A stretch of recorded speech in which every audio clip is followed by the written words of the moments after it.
Voilà, des femmes qui demandent un plus grand accès à la terre et à l'eau potable.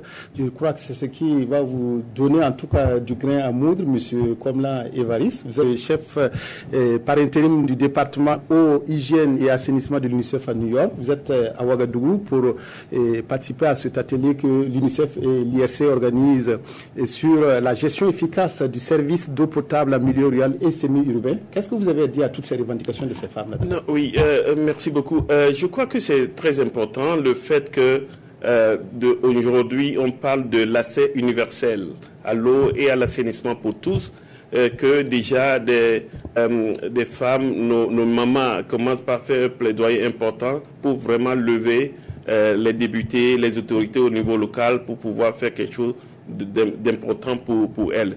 Il faut noter aussi que nos mamans, nos sœurs sont les premiers à être au front quand il s'agit de la collecte de l'eau potable. Et si c'est elles qui vivent aussi les impacts négatifs du fait que s'il n'y a pas l'eau potable, ça peut agir sur leur comportement, leur développement et aussi affecte l'économie au niveau de la maison. Alors, quelle appréciation vous faites à ce jour de la qualité du service d'eau potable et, j'allais dire, d'assainissement milieu rural et semi-urbain au Burkina? Est-ce que vous avez une idée claire de ce qui est fait? Oui, je crois qu'au Burkina, il y a eu des progrès énormes qui ont été réalisés au cours de ces dernières années, mais il reste encore beaucoup à faire avec ce qu'on appelle les objectifs de développement durable.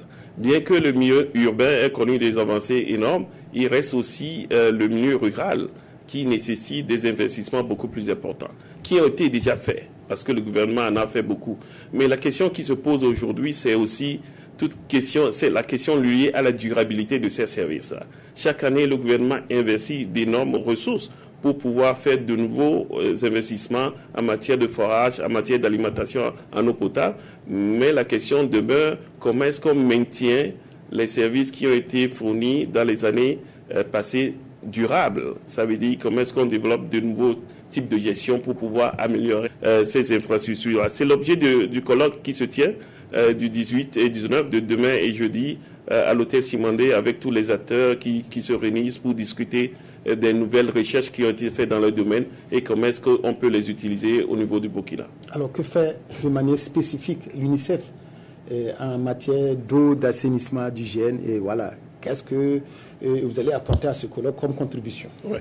Il faut remarquer que l'UNICEF, ce n'est pas seulement l'eau potable, mais l'UNICEF, c'est beaucoup de secteurs. L'eau, il y a la suivi de l'enfant, il y a la santé, il y a la nutrition, il y a l'éducation, il y a les adolescents, il y a beaucoup de secteurs. Ce qu'il faut noter, c'est que l'eau et l'assainissement constituent l'un des départements qui est le deuxième département en termes de dépenses au niveau mondial. Et ça nécessite une attention particulière. L'année dernière, le département au niveau de New York a lancé sa stratégie globale en matière d'eau et d'assainissement, qui s'articule autour de 3 points stratégiques. Le premier point qui sont les approches sectorielles, le deuxième, c'est ce qu'on fait actuellement, et le troisième, c'est ce qu'on doit faire beaucoup plus. Et ce qu'il faut noter dans ce sens-là, qu'au niveau du Burkina, on appuie le ministère, parce que nous, on ne peut rien faire si on ne travaille pas de concert avec le gouvernement. Et on appuie le gouvernement d'abord avec d'autres institutions comme le SCAT à la professionnalisation du secteur de l'eau et comment rendre ce secteur attractif au secteur privé. La deuxième des choses qu'on a fait, on continue nos cycles quotidiens, c'est qu'on améliore l'eau et l'assainissement dans les écoles, les centres de santé, et aussi comment est-ce qu'on améliore l'assainissement en utilisant les approches innovantes comme l'assainissement total piloté par les communautés, le fait que les communautés elles-mêmes s'investissent, les ménages s'investissent à avoir des systèmes d'assainissement beaucoup plus efficaces leur permettent d'aider beaucoup sur les questions de santé. Et ça, on travaille dessus. On travaille beaucoup sur le cadre institutionnel. Comment est-ce que le gouvernement développe les politiques, les stratégies nécessaires pour attirer d'autres partenaires. Ça, c'est important. Et la politique, la stratégie, comment on met en place un cadre budgétaire beaucoup plus efficace dans le domaine de l'assainissement. Et le tout dernier point, qui est l'un des points essentiels sur lequel on travaille, c'est le renforcement de capacité. Et qui est la clé. Si on veut atteindre les objectifs de développement durable au niveau du Burkina, il faut qu'on arrive à faire un saut qualitatif, à avoir beaucoup de ressources humaines dans les années qui viennent. Et autour de ça aussi, l'UNICEF travaille de commun accord avec le gouvernement dans ce domaine. Alors très rapidement, M.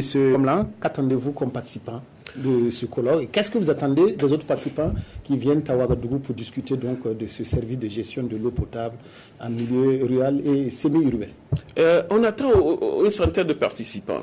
C'est un des colloques les mieux organisés avec nos partenaires de l'IRC, UNICEF et le ministère aussi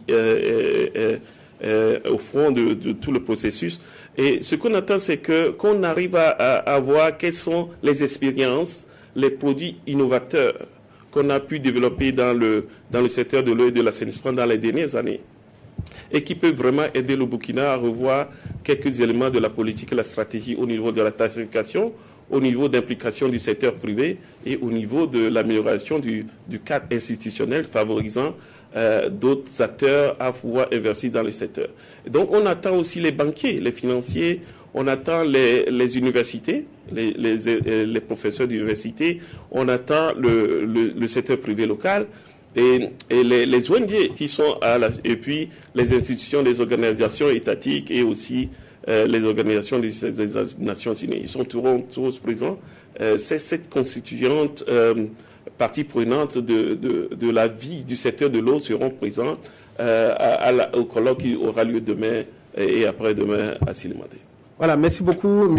Évariste Komlan, qui est chef par intérim du dépôt hygiène et assainissement de l'UNICEF à New York. Il est venu nous parler donc de cette importante rencontre qui se tient demain à Ouagadougou sur la gestion efficace du service d'eau potable en milieu rural et semi-urbain, colloque organisé en partenariat par l'UNICEF et l'IRC. Merci, on aura l'occasion, j'en suis sûr, de reparler de ce colloque à travers donc les reportages qui nous seront proposés sur nos antennes.